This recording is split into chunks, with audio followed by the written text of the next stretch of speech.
کورتە بابەتێک سەبارەت بە 34مین ساڵیادی تێرۆرکرانی هاوڕێ غوڵام کەشاورز.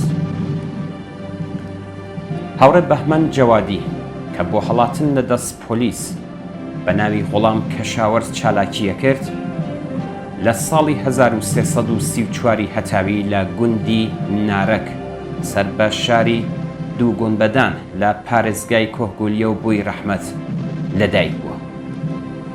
لە تەمەنی لاوێتیدا لەگەڵ ئەدەبیاتی ناڕزایەتی ئاشنا دەبێت و ڕوودەکاتە خەباتی سیاسی. پێکهێنانی هەستەیەکی بچووک واتە کردەوەی شۆڕشگێڕانەی دژ بە دۆخی ئێستا لە ساڵانی 52-53 یەکەم هەنگاوی ئەو بوو لەسەر ئەو ڕێگایی کە بووە هۆی ئایدیالیزمی کۆمونیستی بەرز و بەشداریکردنی لە دامەزراندنی حیزبی کۆمونیستی ئێراندا. لە ساڵی 1354 هەر لە یەکەم ڕۆژەکانی چوونە ناو زانکۆی کشت و کاڵی شاری کەرەجەوە جێگەی خۆی لە نێو بازنەی خوێندکارانی شۆڕشگێڕدا کردەوە. چالاکی سیاسی و بەشداریکردنی لە چەندین ناڕزایەتی و مانگرتنی خوێندکاران کە دواهەمینیان بانگەوازی سەرکەوتوانەی خوێندکاران بوو بۆ پشتیوانی لە داواکاری و مانگرتنی کرێکارانی جیهانچیتی تاران لە مانگی گوڵانی ساڵی 1355 کە بووە هۆی دەستگیرکران و زیندانیکردنی. هاوڕێ غوڵام لە زینداندا خۆراگری و بەرخۆدانێکی قارەمانانەی کرد بۆ ئەوانەی کە لە ژوورەکانی تەنیشتیەوە گوێیان لە هاوارەکانی بوو و هەستیان بە ڕاکێشانی جەستەی بریندار و بە ئازارەکانی دەکرد لە نێو ڕاڕەوەکاندا کە دەنگی گوتم کە نازانم متمانە بەخۆیی و هیوا و هومێد و شکۆی شۆڕشگێڕانە و هێزی بەرخۆدانی دوو هێندە دەکرد. ساڵی 1357 هاوڕێ لەگەڵ زیندانیانی سیاسی تر لەلایەن خەڵکی شۆڕشگێڕەوە لە زیندان ئازاد کرا.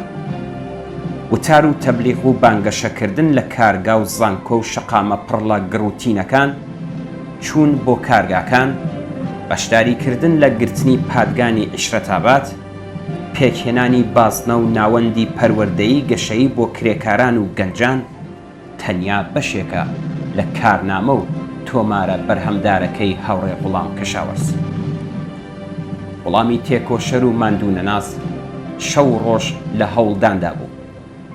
لە سەرەتای زستانی ساڵی 1358دا هاوڕێ لەگەڵ کۆمەڵێک لە هەواڵان و هاوبیرانی بە یەکێتی خەباتگێڕانی کۆمونیستەوە پەیوەست بووە. لە زستانی ساڵی 61 دوای هێرش بۆ سەر ڕێکخراوەکە و ڕاوەدوونانی پۆلیس دەچێتە ناوچە ئازادەکانی کوردستان. لە مانگی خەرمانانی ساڵی 62 ئەندامی کۆنگرەی دامەزرێنەری حیزبی کۆمونیستی ئێران بووە. دوای کۆنگرا غوڵام کەشاورز وەک ئەندامی کومیتەی ڕێخستنی تەشکیلاتی نهێنی حیزب هەڵبژێردرا.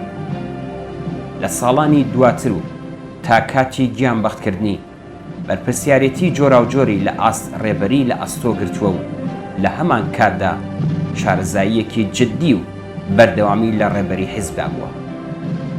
شەوی چواری خەرمانانی ساڵی 1368 هەتاوی هاوڕێ غوڵام کەشاورز لە کاتێکدا کە بۆ سەردانی کەسوکارەکەی چوو بوو بۆ قوبرس لە شاری لارناکا لەلایەن بەکرێگیراوانی کۆماری ئیسلامیەوە تێرۆر کراو دوای کاتژمێرێک لە نەخۆشخانە گیانی بەخت کرد.